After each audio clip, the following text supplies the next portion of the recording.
This is the morning brief from the Economic Times.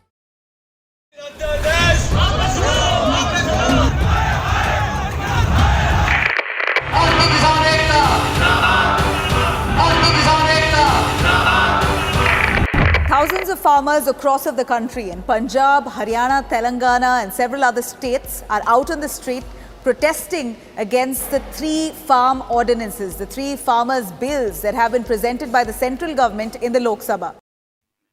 A relentless, largely peaceful and a political year-long street protest finally forced a government with a brute majority in the Lok Sabha to retreat.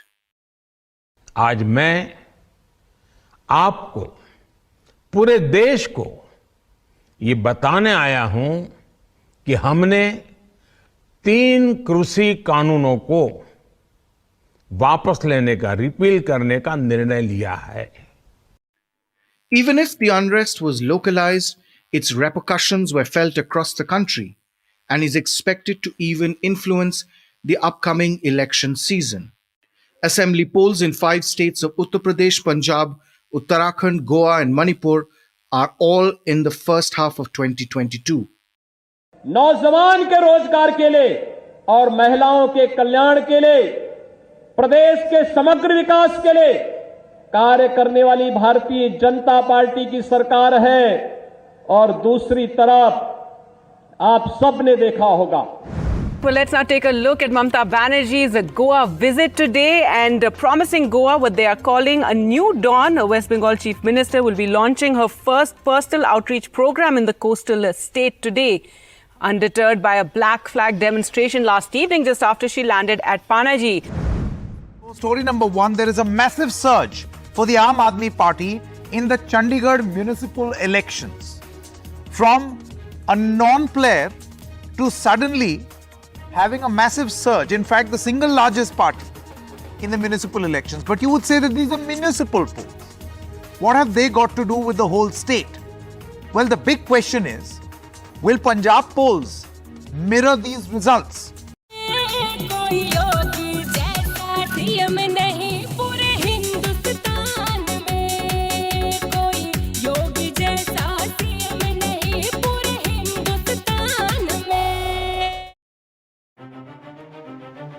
Gujarat and Himachal Pradesh are in the latter half of the year.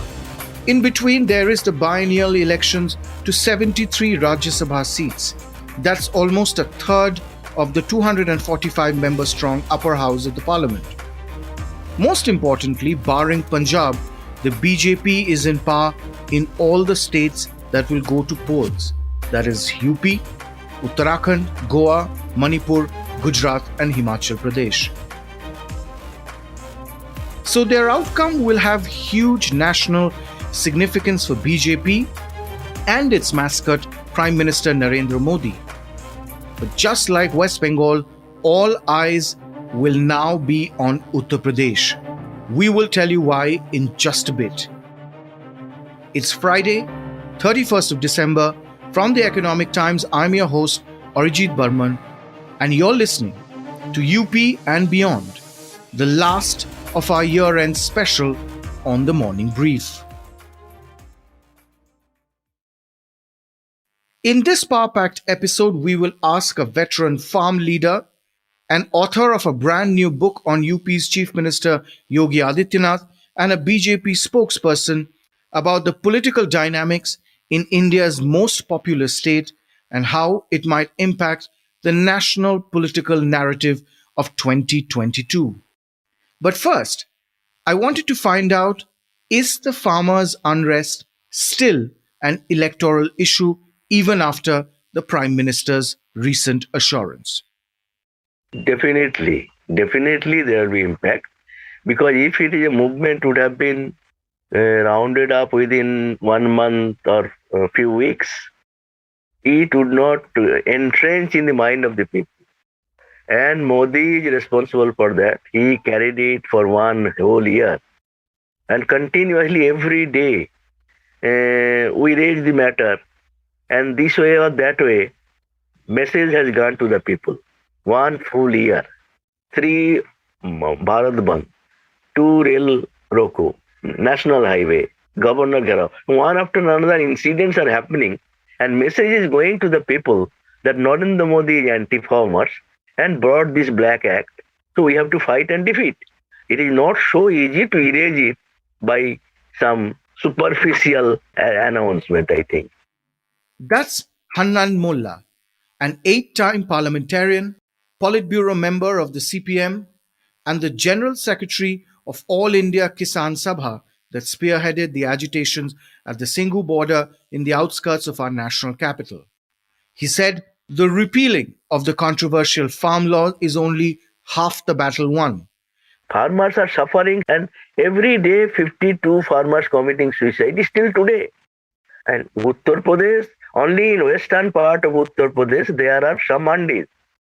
But 80% of Uttar Pradesh, there is no mandi. The poor people are forced to sell in half the price of cost of production. Last month when we are in Lucknow, we found the rice is being sold, paddy is being sold at 1100 per quintal. Government announced it, CSCP announced it 1970. Where there is a mandi, if you purchase in mandi, you have to pay that. But where is the mandi? Only 28,000 mandis are there. Most of the farmers do not get loan from the banks. They go to the money lenders. And money lenders charge 60% interest. Every household said that because of the loan, private loan, and pressure of the money lender, the people forced to commit suicide. 22 farm unions, which were part of the Kisan Morcha, have decided to float a political front and contest all the 117 assembly seats in Punjab. So I asked Mr. Molla if there is such a possibility also in Uttar Pradesh. No, Uttar Pradesh we don't think. Because some Punjab organizations, they wanted to contest election, but SKM decided in the their conference that these Kisan organizations are not registered with Election Commission. They have no election symbol. They are fighting for the genuine demand of the farmers. It is not to fight election. But let's step back for a second to understand why we are largely talking about Uttar Pradesh when there are other states like Punjab, Uttarakhand or Goa for that matter that are poll bound. I asked veteran journalist Sharat Pradhan, who's also written a brand new book on Uttar Pradesh's Chief Minister Yogi Adityanath. Uttar Pradesh has always been important politically simply because it is the most populous state. It sends 80 lawmakers to the national parliament and 403 lawmakers to the state assembly. So you can imagine the size. Several states put together wouldn't be having that kind of representation. This particular election is all the more important particularly for the BJP, because for them, this is kind of a semi-final for Narendra Modi's next term in 2024. So, and they say the route to Delhi goes via Lucknow. So that's the reason it enjoys that kind of importance. So everything is, it's no holds barred election, and the opposition is on a weak footing. BJP still going strong with having won, as many as 321 out of the 403 seats in the 2017 election. Let's look at some of the historical trends. Since the 1990s, Uttar Pradesh's election provide an indication which way the national political narrative is shifting. Through the 90s, the state delivered fractured mandates, which set the stage for a 2-decade coalition era in the center. In 2007, the Bahujan Samaj Party, or the BSP, led by Mayawati, pulled off a thumping victory through social engineering, that is, aligning the upper caste Brahmin votes with that of the Dalits. Again, in 2012, it was the Samajwadi Party, and then in 2017, the Bharatiya Janata Party that stormed Lucknow, the capital of Uttar Pradesh. Again, the state results impacted the general elections at the center. In 2009, Lok Sabha polls, Congress crossed the 200 mark nationally with a much better than expected showing in Uttar Pradesh and led the UPA alliance. You thought that was coincidence? Then what about 2014 or 2019 when the BJP secured on both occasions a full majority on its own?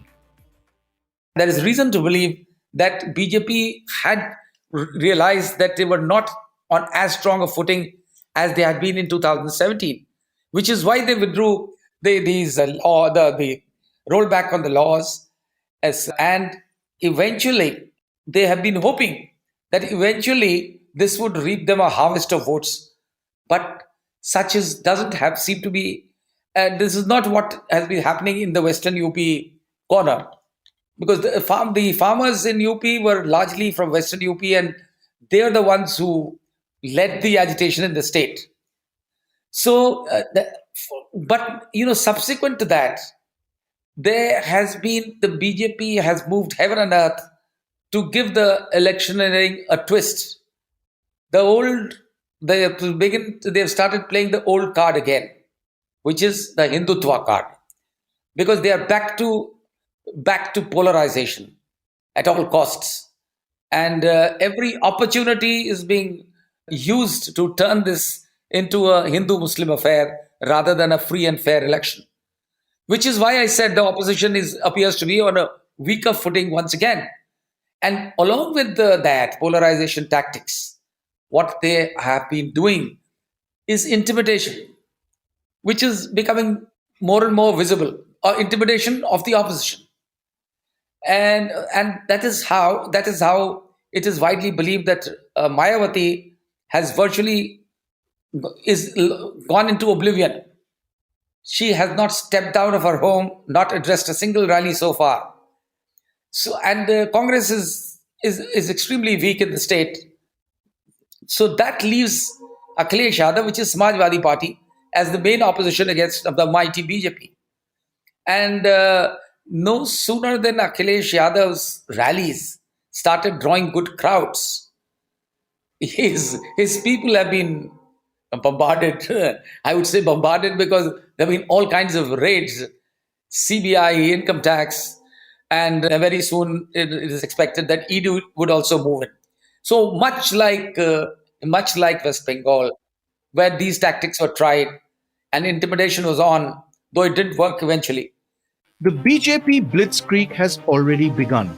A series of inauguration of high-profile projects, from highways to metro rail lines, to All India Medical Institutes, to Sarayu Canal, to state universities.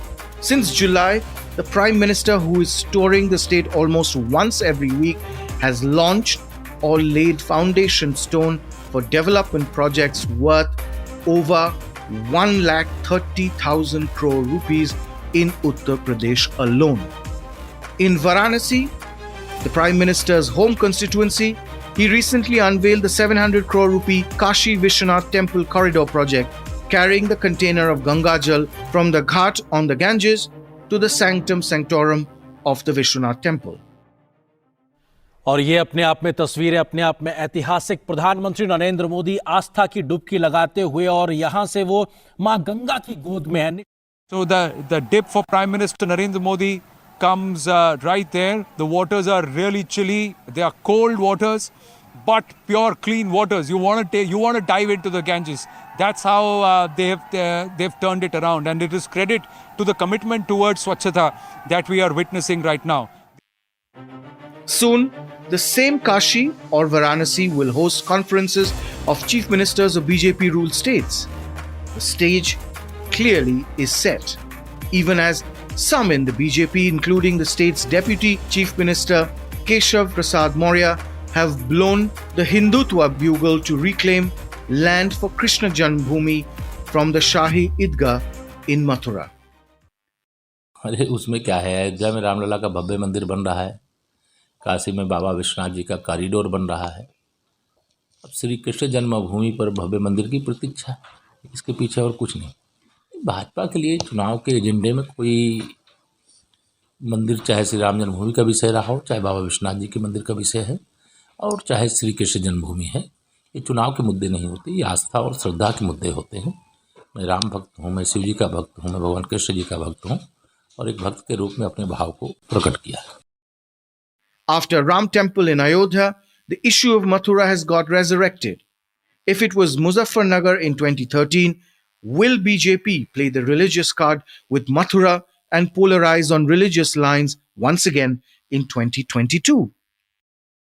This is not unexpected because earlier also, about a year back, they had got one of their cronies to lodge a case in a local court in Mathura, staking claim to the Eidgah, and that a judge had taken cognizance also of it. So the whole thing appeared stage managed, and eventually it didn't make much headway because of the intervention of higher courts. So now this is another fresh move to rake up that issue, to keep the flame alive. Now they are done with Varanasi. They've already, it's a fact that they've built a really grand temple there.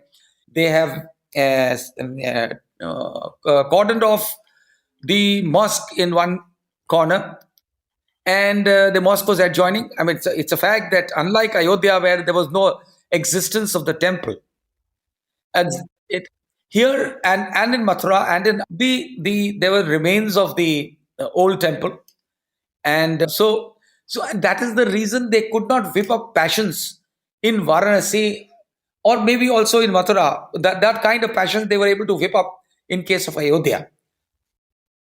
So now that Ayodhya is settled by whatever means, and Varanasi also appears to have be coming to a close, the third thing on their agenda, the third place, this third shrine, contentious shrine, is Mathura. And I don't think their idea, they know that they will not get the kind of support they got in Ayodhya, public support.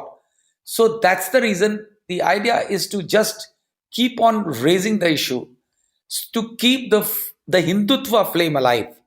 So Mathura is their last straw. That is being kept alive just in case their other cards fail. So the last card would be, I wouldn't be surprised if there were another Muzaffarnagar. But in the end, elections are always about arithmetic. And there is no state like UP or Bihar where this holds true. And by arithmetic, I mean the calculus of caste and class. BJP always plays the latter by politically segregating the extremely backward classes from the dominant other backward class or the OBC groups and consolidate them as an unempowered social group with a very poor economic profile. In a way, it's the old Mayavati formula with a slight twist. We have already seen in the run-up to this 2022, BJP has formed pre-election alliance with nearly 10 caste-based parties from the Kurmis, Nishads, Rajbhars, Kashyaps, the Musahar Dalits. So they are already busy consolidating this particular constituency. Well, this came into being with the advent of Mr. Narendra Modi.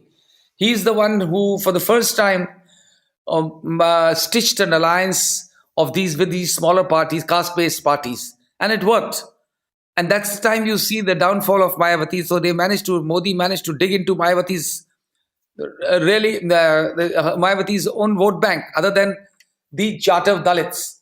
So they were able to take away a chunk of that voter. They were also able to dig into the party's backward vote bank, other than Yadavs, and even a small section of Yadavs too. But this time, it was Akhilesh Yadav who did a smarter job, apparently. And so, on the ground reality is that he's been able to work out better alliances with the same caste groups. कोई सोच सकता था कि हवाई जहाज बिक जाएंगे, airport बिक जाएंगे, पानी का जहाज जहां खड़ा होता है वो सब बिक गया. ये चीजें जब बिक जाएंगी तो कोई नहीं हमें सम्मान देगा, कोई स्थान नहीं देगा.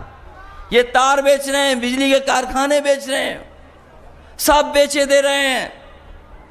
That today these caste groups that you mentioned, there is no single leader of this commanding leadership over that particular caste. I traveled a couple of places in the eastern part of Uttar Pradesh, which is called Purvanchal.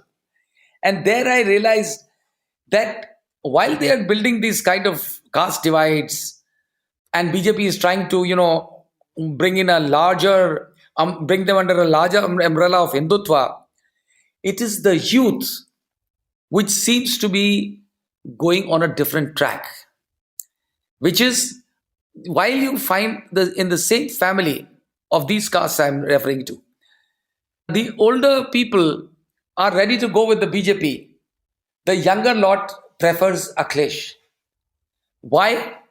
For two reasons. One is extremely high rate of unemployment, and the failure of the BJP to fulfill its promise of providing jobs to young people, which I found very strange. I never thought that these factors really play. But the younger educated crowd it's got disillusioned. They are the ones who voted, who brought these people to power.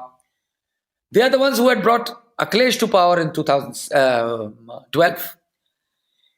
They are the ones who don't get carried away through whipping up of religious passions.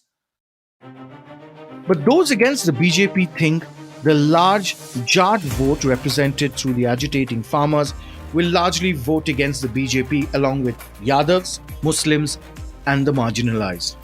Akhilesh Yadav's alliance with smaller caste-based sub-regional parties are a recognition of their rising political profile, which incidentally the BJP first identified. Last time the BJP won 109 out of 134 assembly seats in western UP's Jat bastions, with Jats controlling 18% of the vote and Muslims 19% of the population and other caste fractures voting as a bloc. This time, the electoral arithmetic might turn against the BJP. So I think this time Jat and Muslim, a large number, they are going against BJP. In Muzaffarnagar rally we have seen the people, those who committed crime, and in the thousands of them came together and said we are committed crime under the instruction of the RSS, but we will not allow this land to be used for the communal riots. And that created some better implication in the mind. So because of that, and the Samajwadi Party, we know, though they are not very great in serving the interest of the people, but at least the BJP's communal politics, divisive politics, to fight that, I think Samajwadi Party is gaining ground. That is our information. What about women? That's where the Congress is making a last-ditch effort to woo them with a separate manifesto and a promise to field 40% women candidates.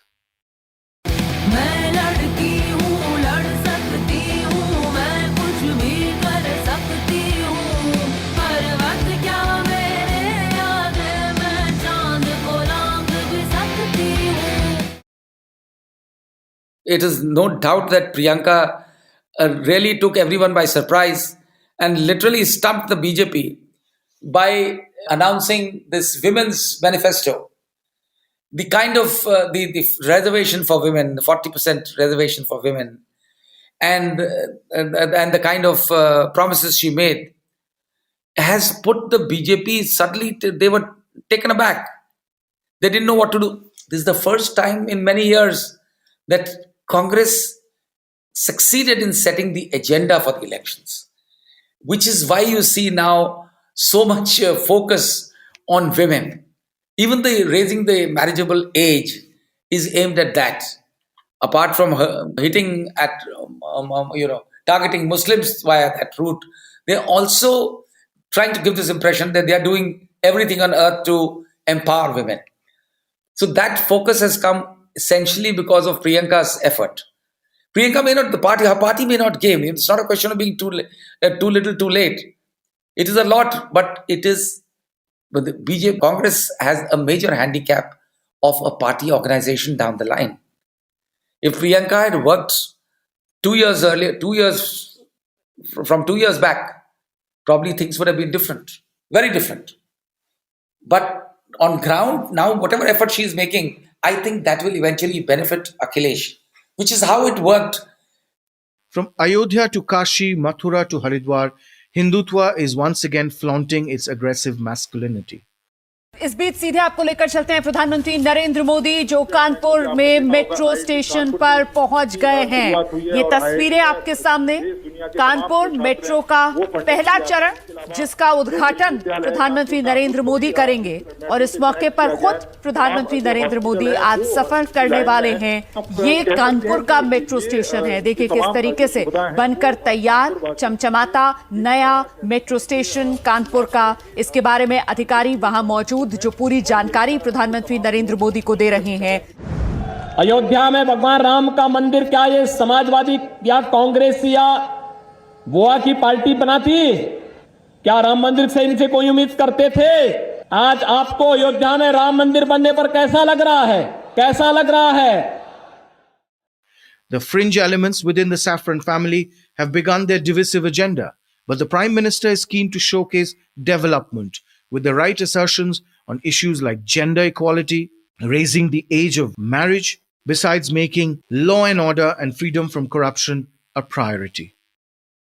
न भ्रष्टाचार न अत्याचार। उत्तर प्रदेश में पिछले 5 वर्षों के दौरान योगी आदित्यनाथ जी ने एक कर्मयोगी के तौर पर काम किया है।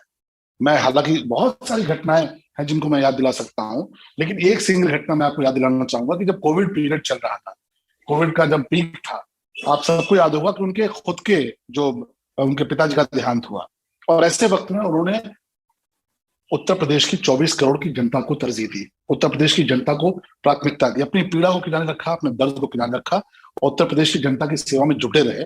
वो अपने गांव नहीं गए। इससे बड़ा प्रमाण क्या हो सकता है? एक कर्मयोगी के तौर पर उन्हें 5 साल में जो इंफ्रास्ट्रक्चर का काम किया, जो डेवलपमेंट का काम किया, जो तमाम सारे जो नौजवानों के लिए काम किया, गरीब वर्ग के लिए काम किया, जो एक वंचित समाज है उसके लिए काम किया, महिलाओं के लिए काम किया, मुझे लगता है कि माइलस्टोन है। आज ही देखिए आंकड़े आए हैं कि जो गन्ना किसानों के लिए जो भुगतान होता है, जो 5 साल में योगी आदित्यनाथ जी की सरकार ने 1.5 लाख करोड़ के करीब जो भुगतान किया है, समाजवादी पार्टी की सरकार और बसपा की सरकार दोनों मिलकर भी इतना भुगतान नहीं कर पाए। 95,000 करोड़ का भुगतान समाजवादी पार्टी ने किया था और करीब 55,000 करोड़ का भुगतान मायावती जी की सरकार ने किया था। That's BJP's spokesperson Shalabh Mani Tripathi confident that this time BJP will easily cross the 300-seat mark. Even the farmers' vote, he says, is firmly with his party. From loan waiver to reviving the state's sugar industry to COVID relief, Shalabh argues the incumbent government has always stood firmly by the farmers' side and will reap an electoral harvest. उसका कारण है कि मुख्यमंत्री जी ने और Bharatiya Janata party ने अपने संकल्प पत्र में कहा था 2017 में हम जब प्रदेश की जनता के समक्ष आए थे तो हमने ये कहा था कि हम किसानों का कर्ज माफ करेंगे और अपने संसाधनों पर उत्तर प्रदेश ने कहीं से कोई कर्ज नहीं लिया, उत्तर प्रदेश ने कहीं से कोई वित्तीय सहायता नहीं ली।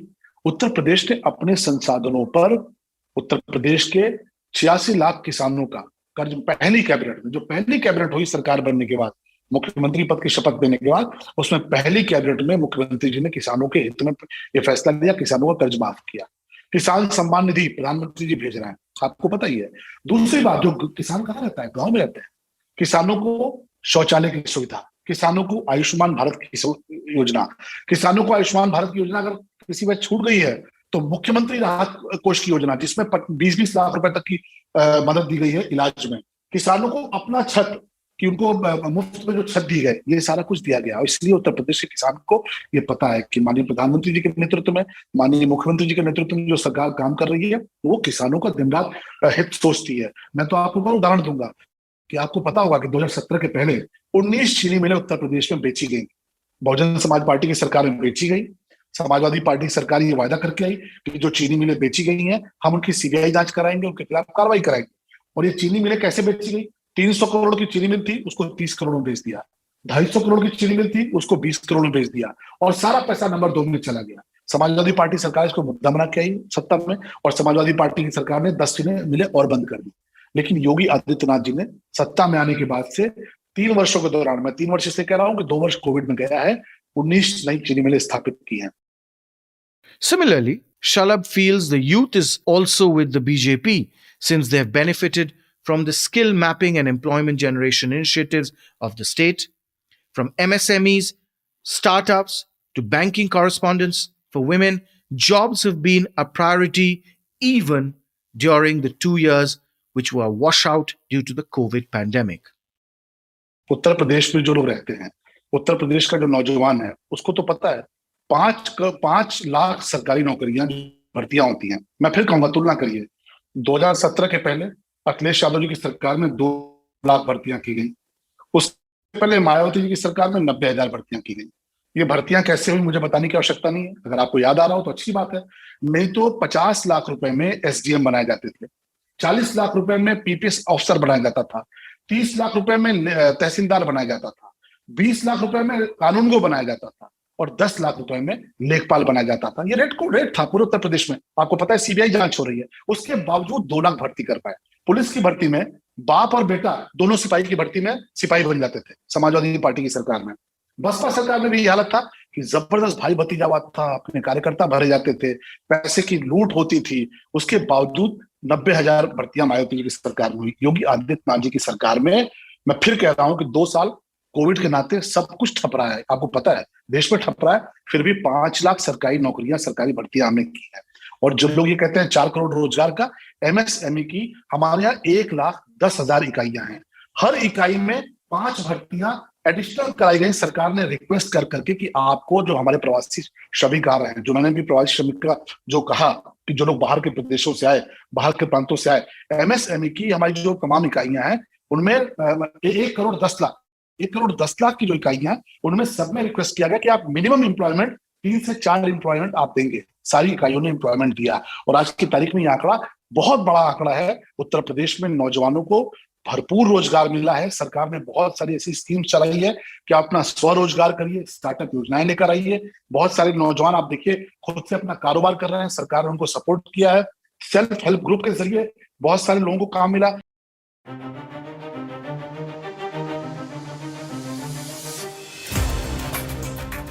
My take: no incumbent has returned to power for over 2 decades in Uttar Pradesh.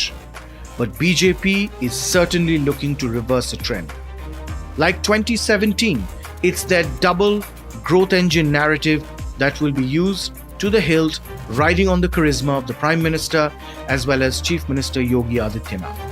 Charisma helps to connect with the grassroots, as we saw in West Bengal, where Mamata Banerjee proved that the BJP juggernaut can indeed be stopped, even as the pressure on an incumbent state government remains high.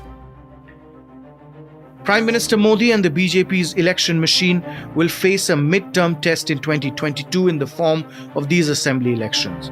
The opposition had been attacking the government over its handling of the COVID-19 second wave, rise in prices and unemployment. The government's surprise decision to take back the farm laws gave the opposition further fodder to cheer. But there are no clear signs as yet that Modi's popularity is on the wane or that anger is brewing against the BJP. The electoral outcome will be the first indicator. You heard the polarizing views from our 3 guests. Clearly, the die is cast for a thrilling year ahead. You have been listening to the final episode of our year-end specials, UP and Beyond, on The Morning Brief with me, your host, Arijit Barman.